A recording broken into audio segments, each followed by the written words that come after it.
Okay, good morning. This will be the last day of reading for this week.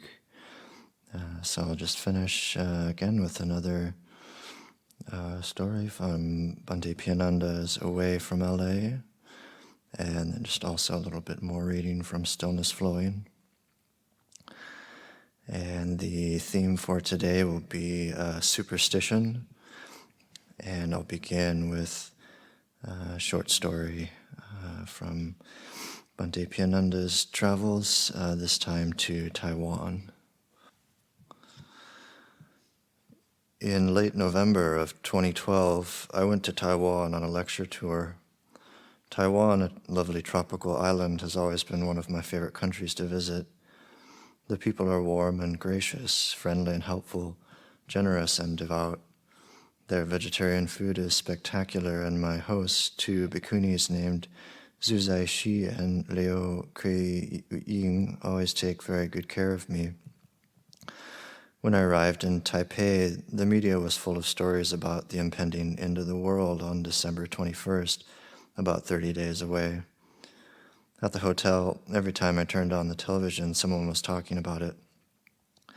The culture of the Taiwanese people is a composite of several traditions that include Buddhism, Taoism, Confucianism, and Aboriginal animism. Some of these traditions engage in the worship of ancestors, practice various forms of rites and rituals for improving one's luck, and look to astrology or fortune tellers for guidance on the selection of auspicious times to do things. It didn't surprise me that the tidal wave of predictions about the end of planet Earth captured their attention.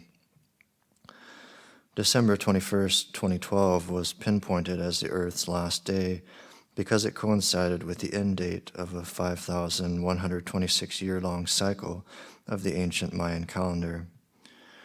Astrologers all over the world jumped on the bandwagon, proclaiming that rare astronomical alignments pointed to this date, as did numerologists who devised esoteric formulae reaching the same conclusion. All types of New Age groups joined in the frenzy with doomsday interpretations of the I Ching, predictions of geomagnetic reversals and collision with the planet Nibiru. There were also shocking stories about extraterrestrials. An alarming proclamation about the explosion of the star Betelgeuse was made. There were also revelations about secret knowledge from distant times and places, all of which foretold doom and gloom. People all over the world, including Americans, were planning their last days. Hollywood producers made a disaster movie called 2012, attempting to cash in on the worldwide interest. There was a remote village in France, Pic de Boucarac, population 189, said to be the safest place on earth to be on the final day. The small town, looking forward to a boom in tourism, prepared for an influx of thousands of survival-hungry visitors. As it turned out, only about 1,000 believers showed up. The same thing happened in the Turkish village of Sirani and at the pyramid-like mountain of Ratan in the Serbian Carpathians. Some people in China started hoarding candles, water, and other survival supplies. So it was natural that the end times fever would spread to Taiwan. Even a well-known Buddhist monk in Taipei appeared on a Buddhist channel's television program. He advised viewers to get ready for the apocalypse, do good works, and give up evil ways. He believed the Mayan calendar predictions and was convinced that little time was left for the world. His televised speech instilled a great deal of fear in the hearts and minds of many people in Taiwan. Some business people actually ceased work on all sorts of projects, saying, "Why bother, since the end of time was near?" I was invited to present a lecture by a Buddhist lay association in Taipei. The topic they selected for me to speak about was, "Will the world end on 12/21/12 or not?" There were about 150 people in attendance. I chuckled to myself as I gathered notes for my talk. A Taiwanese Buddhist nun who had studied at Oxford University would be my translator. I began by telling the audience that their worries over the end-of-the-world predictions based on the Mayan calendar were unfounded. I said, They didn't have computers back then to make their calculations, and it's quite possible that they couldn't go any further with their math. Furthermore, people have been looking at the magic of numbers and predicting the end of time for as long as I can remember. When June 6th, 1966 came around, people were terrified because it was 666, supposedly the number of the devil. Stories drumming up fear and some summoning hope for human transformation were made up about August 9th, 1999, 999, October 10th, 2010, 10, and November 11th, 2011, 11 as well. Our Western Gregorian calendar was created by people just like us. Many countries in Asia, including Taiwan, celebrate the Lunar New Year, which varies from year to year. The lunar calendar is completely variable, so how could a calendar predict anything, especially something as monumental as the end of time? A Buddhist nun in the audience stood to ask, "What did the Buddha say about the end of the world?" The Buddha cautioned us not to put our faith in superstitions. In one of the Jataka tales, he tells the story of a wedding. A rich family thought it was time for their son to marry, so they searched for a suitable match. When they found a good, honest girl from a nearby village, the groom's family selected the date for the wedding with the bride's family. For many years, the rich family had consulted an astrological priest, and when he heard about the son's wedding, he was furious that he hadn't been consulted first. On the day of the wedding, the priest paid a visit to the family and told them that the marriage would be a disaster if they proceeded, because all the stars were against it. The family heeded his advice and didn't show up for the wedding. The bride's family waited and waited for the groom and his family to arrive, but they never did. They felt insulted, for they had spent a huge amount of money on the preparations. Deciding not to let everything go to waste, they arranged for their daughter to marry a respectable village boy that very day. The astrologer priest declared to the groom's rich family that the planets would be aligned perfectly for a wedding on the next day. The moon, sun, and stars would be most auspicious for the couple. Elated to hear the good news, they set off immediately for the arranged site of the wedding. When they arrived, the bride's family told them that they had no honor and had deeply insulted them. The father of the bride said, "It's too late, our daughter married yesterday." The two families started quarreling. A wise village elder heard the argument and said, "What do the stars matter? The luck was in getting the girl for your bride. Those far-off stars can do nothing." This story clearly illustrates how the Buddha taught us not to believe in superstitions. I'll give you another example of the Buddha debunking myths. In the Vatupama Sutta, the Buddha tells the story of the Brahmin Bharadwaja who asked him if he went to the Bahuka River to bathe. The river was believed to be sacred. The Buddha asked the Brahmin, "Why go to the Bahuka River? What can the Bahuka River do?" Bharadwaja answered, "Master Gautama, the Bahuka River is held by many to give liberation, to give merit, and to wash away their evil actions."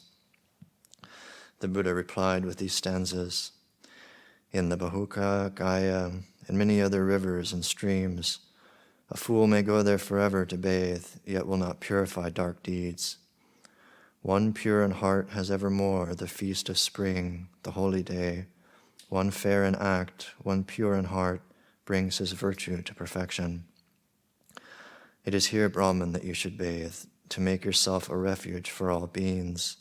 And if you speak no falsehood, nor work harm for living beings, nor take what is offered not, with faith and free from avarice, what need for you to go to Gaya?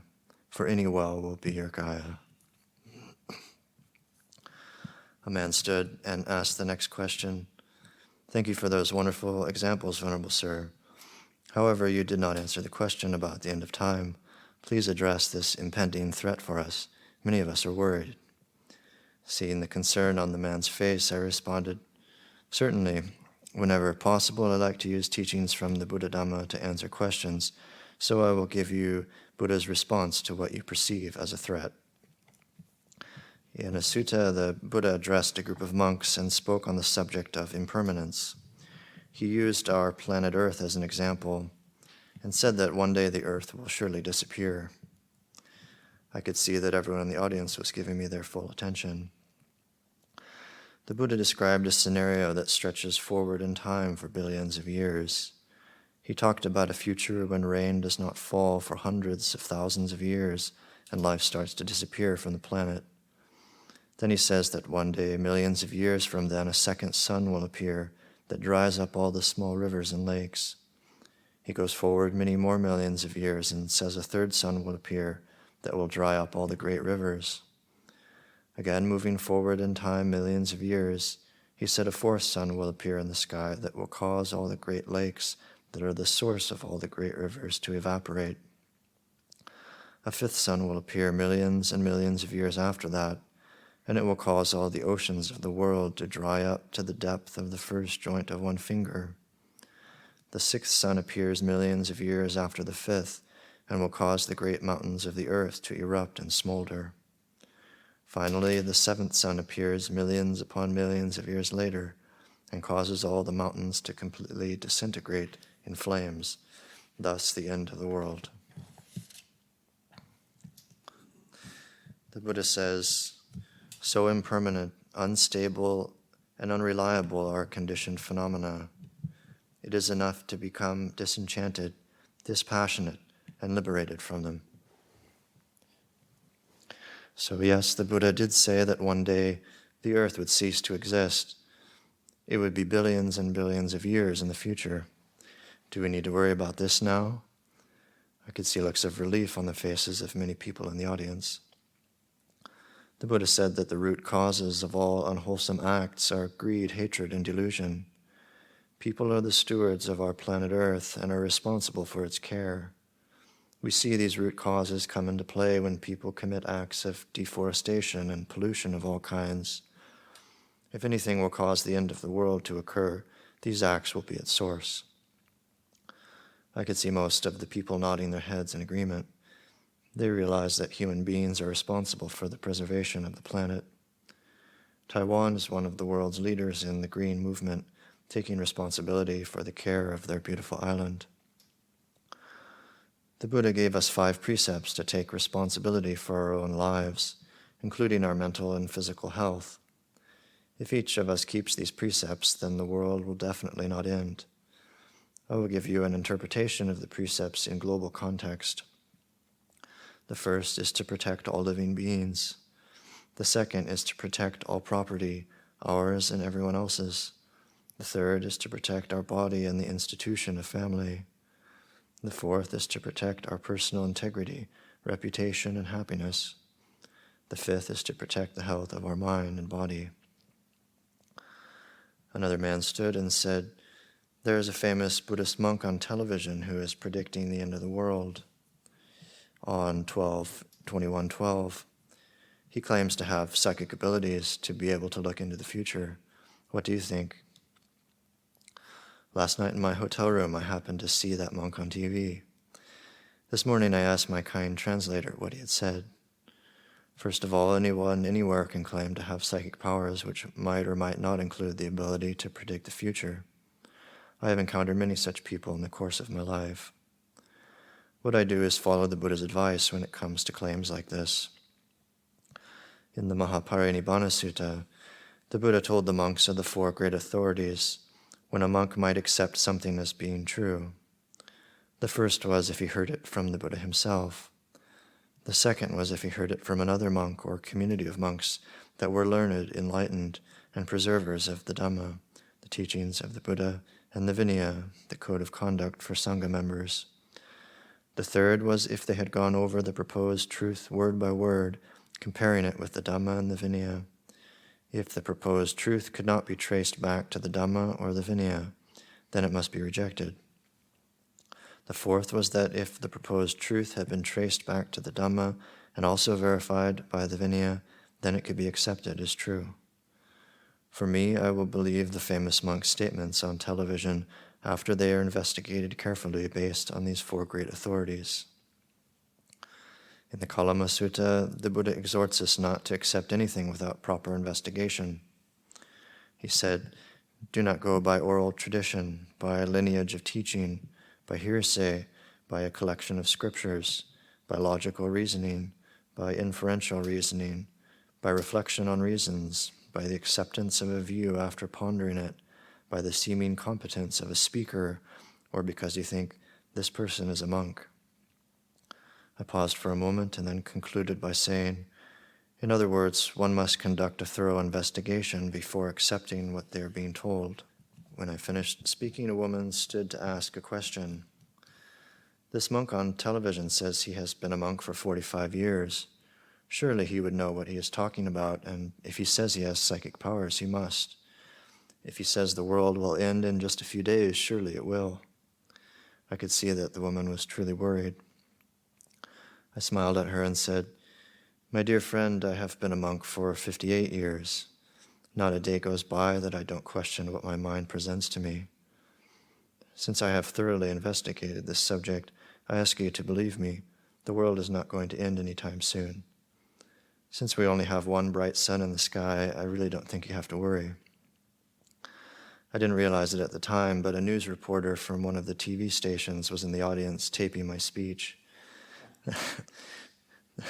That evening, there was a clip of my talk on TV with the translator saying that a high-ranking monk from Sri Lanka said that the world was definitely not going to end. At 8 a.m. the next morning, I received a call from a man in the lobby. He said that he had seen me on television the night before and wanted to meet me. I told him I would be happy to come down to see him. The man approached me when I got off the elevator and led me to a group of chairs. He had 2 other men with him. I think they were his employees. And we sat down to chat. The man who called said, thank you so much, Venerable Sir. You have completely put my mind at ease regarding the end of the world. I know now that it is not going to happen. I own a large real estate development corporation, and recently I stopped work on a new housing project. I felt that there was little sense in building homes for dead people. After seeing you on TV last night, I called my project manager to tell him to get everyone back to work. You truly have saved me from financial devastation, sir, and I am forever grateful. He bowed and handed me a red envelope. We enjoyed conversing pleasantly for a few minutes more, and then they happily left. I went back up to my room and opened the red envelope. It was full of crisp new American bills. I won't say how much it was, except to say that I was able to put it to good use in Sri Lanka, funding my scholarship programs and assisting various poor, struggling temples. And it finishes with a quote from the Buddha. The fool may watch for lucky days, yet luck shall always miss. Your luck comes from your actions. What can mere stars achieve? Okay, now I'll just share a few more short teachings from Stillness Flowing on the same theme of superstition. Few Thais see a conflict between a belief in astrology and their identity as Buddhists. As with animist practices, the 2 things are usually seen as occupying different spheres of influence. The underlying assumption is that if life is a venture fraught with dangers, it makes sense to use whatever means lie at one's disposal in order to maximize the chances of survival and success. If astrology provides access to useful inside information, one would be foolish to ignore it. The assumption that astrology and Dhamma are compatible has been strengthened by the number of respected monks in urban monasteries who, over the centuries, have disregarded the Vinaya prohibition, studied astrology, and offered advice based on their charts to lay supporters. One of the most common occasions on which an astrologer is consulted is to ascertain the most auspicious date on which to stage an important event, such as a business deal, a wedding, or an ordination. This kind of custom may seem relatively benign, even charming. However, for Buddhist teachers like Luang Por, it was important to point out how a belief in the influence of the constellations is in conflict with the most basic tenets of the Dhamma. Luang Por held that consulting an astrologer presumes a rejection of the Buddha's teaching that the auspiciousness of an action is determined not by an alignment of the stars, but by the virtuous qualities that the actor brings to it. In other words, a belief in astrology as a guide to action in the world is a denial of the law of karma, and thus an undermining of right view. Luang Por observed that the fascination with astrology was bound up with fear of change. He said, they're afraid something or other is going to happen to them, afraid of this, afraid of that, because they lack a firm faith in the virtues of the Buddha, Dhamma, and Sangha. He insisted that our life is the result of our actions. He would quote the Buddha's words, "We are born of our karma, our life abides supported by our karma, it is our refuge." Fearful, gullible people who are worried about the future go to see an astrologer, he said, and are told, "This year you should be careful. If you go on a journey, beware of an accident." In fact, Lumpur said, whatever day you go on a journey, the most likely cause of an accident is your own behavior. And this is a quote. Civil servants who've been posted from Ubon back to Bangkok or to another province come to see me and ask, "Lumpur, what would be a good day to leave?"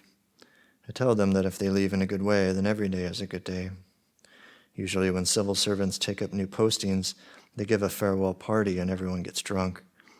That's not a good way to leave. If they're not careful, they'll drive into a ditch. Establishing firm confidence in the Buddha, Dhamma, and Sangha, he said, gives clear guidelines for conduct. And this is a quote. Don't be swayed by hearsay about what is auspicious. To do so is in itself inauspicious. People talk among themselves, reinforcing each other's claims, and before you know it, they've decided the water in some pond is holy and they've started drinking it. It's not good to get carried away with these things. The Buddha taught us to develop a wise reserve.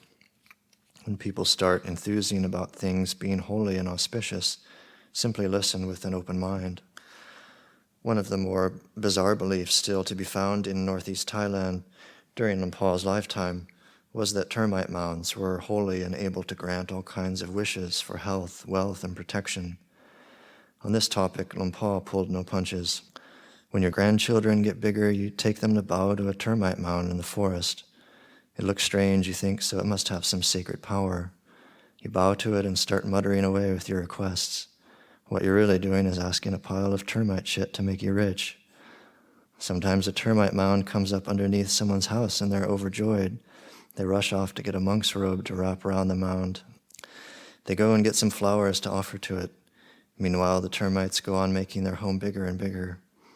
In the end, the owners of the house have nowhere to live because it's full of holy paraphernalia. They don't know where to live in their own home, and so what do? They pray to the termite mound for guidance. It's the deepest pit of delusion. On another occasion, giving advice to a young couple on their wedding day, he said, "People consult an astrologer. They get married on an auspicious day. The monks chant the blessing at an auspicious time, and so on. But within a week, they can be at loggerheads or bickering, with no interest at all as to whether it's a good day for it or not. When people start quarreling, then the astrological concurrences or the day of the week can't restrain them. The auspicious cotton threads tied around their wrists at the wedding don't help. Nothing can withstand their emotions. It's only through trying to create goodness, learning to know what goodness is, that we become good. What date should you get married? What date should you move into a new house? Well, is everything prepared? Is it an appropriate time? Have you got enough money? If the external conditions are fulfilled, then it's a good time. But whether or not the year is good, the month good, the day good, the time of day good, it is good actions alone that make people good." And just a little bit about lustral water, also translated as holy water. Lustral water is generally understood to be water that a monk has chanted over and invested with psychic energy. It is widely believed that lustral water prepared by an enlightened monk possesses miraculous potency. Many lay people came to Wat Pah with the hope that Lumpur would sprinkle lustral water over their heads before they departed. For a long time, Lumpur would resist such requests, but in later years he became more tolerant. Although he insisted that he was using ordinary water, his guests would plead with him to sprinkle it over them anyway. The tangible connection provided by this ritual proved such a joyful and moving experience for its recipients that Lumpur often did not have the heart to refuse it. One day, just before taking leave of Lumpur, a guest crawled towards Lumpur and, prostrating himself at Lumpur's feet, asked to be sprinkled with lustral water.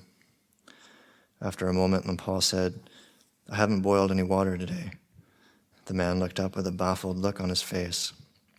Lumpur said, "People come and ask to be sprinkled with lustral water, and I've been thinking that it might be a good idea to do it with boiling water. People's defilements are so callous that it might be a good idea to blister them a bit, make the teaching hurt. I tell people to meditate and they won't do it. All they want is lustral water to ease some problem, relax some tension, and I sprinkle their heads in a perfunctory way. But if they come again, I'll do it with boiling water. People are so childish. What can lustral water do to help you? If people get what they want, they laugh. If they don't, they cry. Everyone is the same. That's why there are so many fools in the world. Intelligent people come here to seek the way out of suffering, to seek the path of practice that will give rise to true wisdom in order to know Dhamma, to realize Dhamma in their hearts. They have peaceful minds and teach themselves all the time. They have a deep sense of well-being. They don't have to laugh and they don't have to cry." And I'll just finish with this very wonderful section on lottery numbers. Thailand shares the worldwide love of lotteries. In the countryside, villagers prefer to play an underground version in which bets are laid with local bookkeepers on the last 2 or 3 numbers of the national lottery. It is widely believed that monks who have developed deep states of meditative calm are able to predict these numbers. It is by no means as outlandish a notion as might be imagined. In fact, certain monks have shown an ability to make a string of uncannily accurate predictions. The unfortunate repercussions are to be seen in the people whose foremost reason for going to the monastery is the hope of getting the next lottery numbers, rather than the cultivation of generosity, precepts, and meditation. As the Vinaya prohibits monks from promoting any form of gambling, monastics who wish to pass on lottery numbers give broad hints or smuggle them into Dhamma talks. Some people listen to discourses straining for numbers, and given that the Buddha's teaching is often couched in lists, they are seldom disappointed. Many lay Buddhists who do not listen to talks specifically for numbers consider it lucky to take their twice-monthly number from the mouth of their teacher. What could be more lucky? The teacher announces that he will be away from the monastery from the 3rd until the 7th of the month, and a certain proportion of his audience cannot help but make a mental note, 37. Over the years, many people enjoyed large winnings on the lottery, which they attributed to the kindness of Lumpur, despite his insistence that he would never promote gambling in such a fashion. Logical fallacies may contribute much to such a belief. One syllogism holds that monks share lottery numbers because they feel compassion for the poverty of their disciples who have no other way to make money. Lumpur is greatly compassionate. Therefore, Lumpur must intend to reveal the numbers that appear to him during his meditation. Lumpur's concern was with the bad karma created by people entering monasteries seeking material gain. In the early days, when people came to ask for lottery numbers, Lumpur would scowl at them. Cowed, the applicant would slink away. But to those close to him, Lumpur said, "I can't tell you. Even if I did know, I couldn't tell you. Gambling is a path to ruin. Afterwards, you come to grief." The coded or polite way of asking a monk for lottery numbers is to ask for something good. One particularly insistent man would not take no for an answer. Finally, Lumpur smiled and said, "Something good? You're doing fine. You haven't got scabies, you haven't got ringworm, you haven't got leprosy. You're already doing very well." Another time, a layperson came to make offerings to Lumpur with the hope that Lumpur would give him the lottery number in return. He made a formal Pawarna invitation requesting permission to provide anything at all that Lumpur needed. He would also bring a regular supply of good food and fine requisites for the monks. Lumpur listened in silence. After he left, Lumpur said to the monks, "Beware of that one. Don't be swayed by his big pots of curry." Some days later, after the latest lottery draw, the layman returned looking glum and resentful. He said that he'd invested a lot of money in the monastery and he wasn't even breaking even. When would Lumpur give him the numbers? Lumpur replied bluntly, "What do you think I am, your servant? If you have any respect for me, why are you talking like that? If that's your reason for coming to the monastery, then you've come in the wrong way." The layman disappeared for 3 or 4 days. He returned with a tray of flowers, candles, and incense to ask for forgiveness. The 16th of January 1993 was the day of Lumpur's cremation. It was also lottery day. In the preceding week, there had been an unprecedented surge of bets on 16 throughout the towns and villages of Ubon and beyond. It was with a weird sense of inevitability that when the announcement of the national lottery draw was made over the radio, the last two numbers were, sure enough, 1 and 6. It became known as Lumpur's farewell gift to the people of Isan. Okay, I'll just leave it there for today. Are there any comments or questions for Lumpur or Ajahn Yanko? I appreciate all those talks about superstition. I was wondering if the Ajahns have anything to say about science as superstition. Bhikkhu Bodhidasa goes as far as, because people put their faith in it, and it's just an interesting topic, I believe. Yeah, I mean,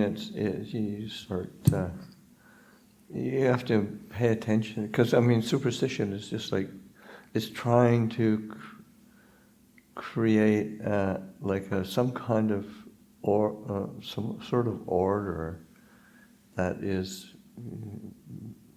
leads to security and lack of fear, or overcoming of fear, of dealing with the world, and so that we can approach that with that same intention.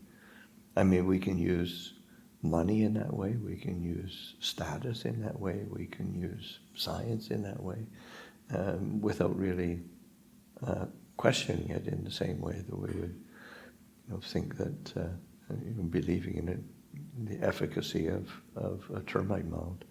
That's obviously silly, but then we tend not to investigate very clearly what the underlying fears and kind of aversion to disorder that we seek to allay through all sorts of other beliefs that aren't really looked at clearly. So I think it's fear is the quality that is important to be attending to, and see how much we're driven by fear.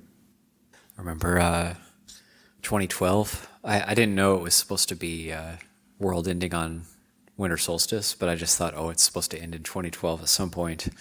And then I remember doing our late night vigil on December 31st, 2012. And I remember thinking at about 11:45 p.m., wow, we're actually going to make it to 2013. And then at that moment, the building started shaking. And I thought, maybe, I guess we're not quite there yet. And then, but then it stopped. It was just a very minor earthquake that happened at that moment, because we're on a fault line here. That, maybe this is it. This is the end of the world. It's happening. It's happening. It really is happening. Yeah, and about the lottery too. It's I had a suspicion or a theory that there could be there's devas with wrong view that are talked about in the suttas, that they might be involved with this as well, because it's a huge thing. Actually, in Thailand, it's amazing. Of course, I mean, it's everywhere really. I mean, the lotteries. Statistically, the chances are almost nil for anybody. Yeah. And but yeah, certainly in Thailand, that was one of the reasons why when I went on. Like when I finished my 5th Vasa and then went on Tudong, and I started, basically I just walked out of Wat Nanachat, turned right, and started walking down the highway, and that was my beginning of my Tudong.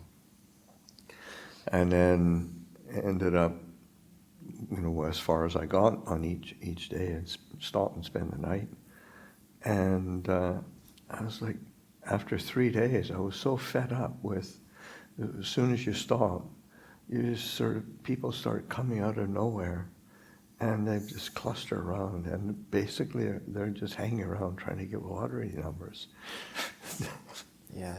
So it was, so I went, and so I ended up, that's when I headed off to Kanchanaburi.